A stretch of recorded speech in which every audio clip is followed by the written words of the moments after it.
What is the success rate from doing a surgical procedure for esotropia? For congenital esotropia, the success rate is on the national level usually around 85%. But it must be taken into account that a number of these children with congenital esotropia develop vertical deviations later on, and something we also call a V pattern, where the eyes turn inward more in down gaze than in up gaze. These kids could need a secondary surgery. Also, years later, sometimes the child will develop a consecutive exotropia, where the child's eyes will deviate outward.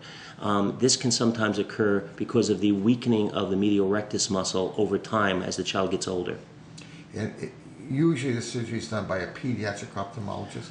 Most characteristically, a pediatric ophthalmologist is the most adept at performing this type of surgery because they do so many. Well, you're in a large population area, but in a small population area, there's sometimes a general ophthalmologist?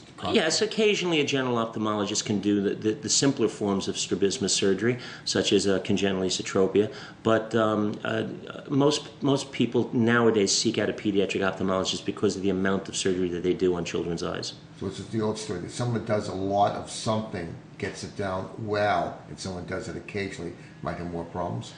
Well, it's certainly a possibility. I don't want to characterize all general ophthalmologists as being unable to do this type of surgery. It's just that if an older patient came into me with a cataract, although I've done them in the past, I would choose not to do them because I don't do enough. So in other words, practice makes good? Yes, definitely.